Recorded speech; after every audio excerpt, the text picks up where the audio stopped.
our $2,000 fourth stimulus check update and daily news update, we covered the newest eviction moratorium that has been passed this week, the hot debate over new school mask and testing mandates, unemployment benefit news, was it actually from China? Was it made in the lab? And most importantly, how are we going to get more stimulus from all of this? We'll give you all the answers in today's video. And of course, you're watching the US government and personal finance. We got you covered all three and more on our daily news and videos updates. I appreciate you guys for tuning in, and an even bigger thank you guys for always liking these videos. It really helps with the channel, and let's go ahead and jump right into it. Good news, renters, a new eviction moratorium was just extended in the state of Illinois. Governor J.B. Pritzker, he quietly extended the state's eviction moratorium until September 18th. So what this means is that Illinois joins California in their extended eviction moratorium, giving resident renters a little bit more breathing room before the landlords come looking for blood. Now, other states like Minnesota, Nevada, and New York, they have brand new laws that protect renters from evictions while they're in the process of applying for emergency rental assistance. These state renter protections come in the place of the CEC's eviction moratorium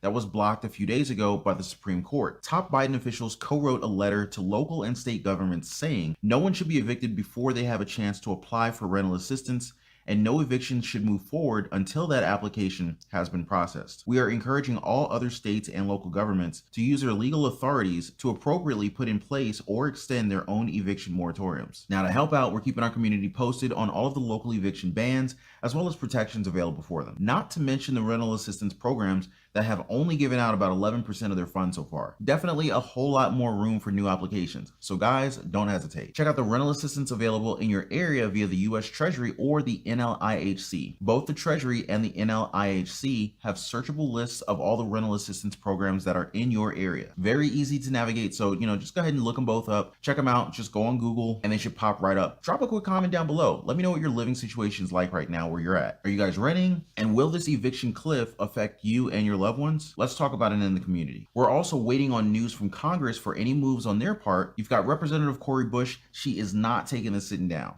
So this has bought Congress some time to see what it is that we need to do. One issue that we have is this $40+ billion that is sitting in those state and those local government coffers that we need to get out to the people. We need to get it out and see where we are, believing that this will help to get people to get the country back on track as far as those that are looking that are possibly facing evictions. But we need to move that. We need to get that out so that we can see what we still have. And then, we're working on some things. I think it has to be tackled in a number of ways. We have to look at who we have, what the housing crisis looks like already, and tackle that. That's why I introduced a week ago the Unhoused Bill of Rights, to make sure that we have the protections, the human rights, the civil rights protections for those who are unhoused, and how we make sure that we end this crisis of homelessness, of houselessness, by 2025. But then also, moving forward, Congress has to look at what we can do right now to be able to make sure that after October 3rd, that we have exhausted all the money that's in the coffers, so that we can go ahead and work to make sure that the people have a footing coming up by December. Now, there are some Congress proposals on the table already, like renter's tax, care of Senate Finance Committee Chair Ron Wyden. The credit is equal to 110% of the difference between the market rent and utilities and 30% of the tenant's income. Now, depending upon your situation, this could easily turn into a $2,000 stimulus check to help you pay for your rent and utilities, guys. I'm going to keep you guys posted. More details as well in my previous videos. Just head on over to the channel playlist section for the dedicated list of videos like rental assistance, housing stimulus, and several others. We've also got a great giveaway going on right now, everyone. It's our very special report on gold investments, the very thing you need to follow to see exactly what billionaire gold investors like Warren Buffett and Ray Dalio are doing. Links in the pinned comment down below. Unemployment is on the rise again as jobless claims tick up with the benefits cliff coming in just a week. In the week ending August 21st, initial claims for unemployment insurance totaled 353,000 after seasonal adjustments, rising 4,000 from the previous week's revised total of 348,000. Claims for unemployment assistance, also known as the PUA, also rose for the second consecutive week, rising by 9,628 to 117,709. Now, I don't know whether to celebrate or be sad about the coming Labor Day weekend that we have here. More than 7.5 million jobless workers are set to lose their benefits upon expiration of the PUA and additional benefits of unemployment insurance on September 6th. Millions more will lose a substantial portion of their unemployment support when the $300 weekly boost of benefits also expires on Labor Day. Treasury Secretary Janet Yellen and Labor Secretary Marty Walsh have ruled out an extension on jobless aid programs. They did open the door, though, for states to come in and use their funding from the $1.9 trillion third stimulus check package to support unemployed workers. Now, according to them, there are states where it may make sense for unemployed workers to continue receiving additional assistance for a longer period of time, allowing residents for those states more time to find a job in areas where unemployment remains high. So this means that states can use their slice of their $350 billion in state and local aid from the March stimulus bill to be able to fund unemployment benefits. We've already seen states use their aid money to fund other stimulus programs like state stimulus checks, hazard pay. They can definitely add unemployment to the mix. Now, aside from that, many economists and policymakers are saying that a better approach to unemployment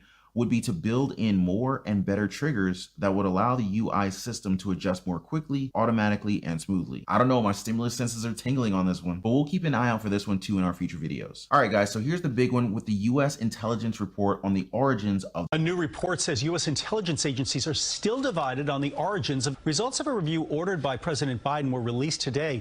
U.S. agencies do not believe China's leaders knew about before the start. For members of the U.S. intelligence community, the majority of the groups say with low confidence that was initially transmitted from an animal to a human. But one agency believes with moderate confidence, as they put it, that the first human infection was linked to a lab.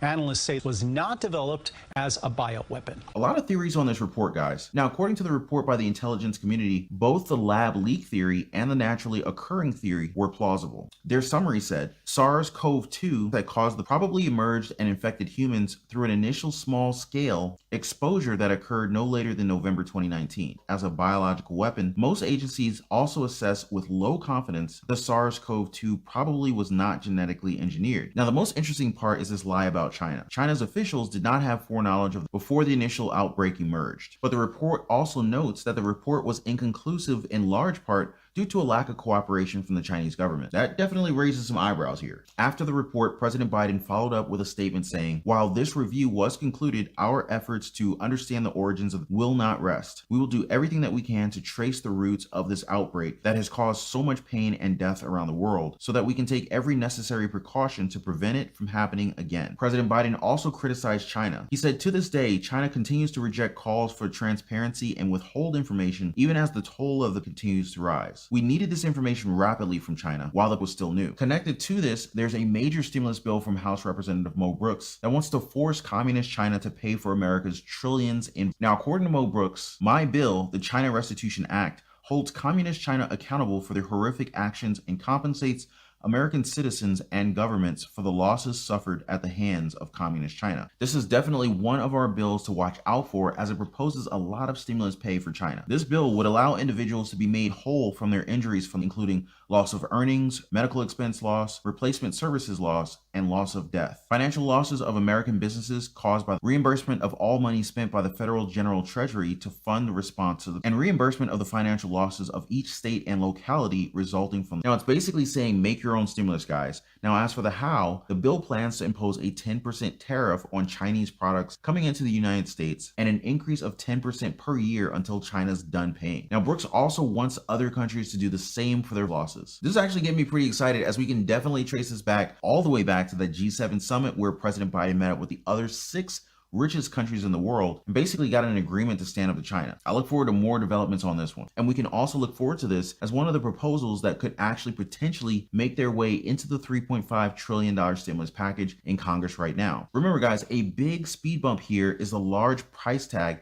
and how we're actually going to pay for it. Well, Mo Brooks' China Restitution Act pretty much helps answer that one. House Speaker Nancy Pelosi also wrote a letter this week to her colleagues saying that the coming weeks will be intense, but we will achieve our goals working with Senate to ensure passage of our historic legislation. Now, together with her is Senate Budget Chair and stimulus hero Bernie Sanders, who's visiting some key Republican states to drum up support for this package. Now, according to him, he said, at the end of the day, every Democrat understands that it's terribly important and that we must support the president's agenda. And most of the ideas came from the White House. This is transformative for the American people. It is the right thing to do, and it is politically popular. Now, aside from the China Restitution Act, some other stimulus bills we're keeping an eye on include the Automatic Boost to Communities Act from Rashida Tlaib. This is a $2,000 fourth stimulus check for all Americans and $1,000 monthly checks until 1 year after the is over. You've also got the House Resolution to End Poverty Act from Representatives Pramila Jayapal and Barbara Lee. This includes stimulus checks via cash assistance programs, in addition to a minimum wage increase,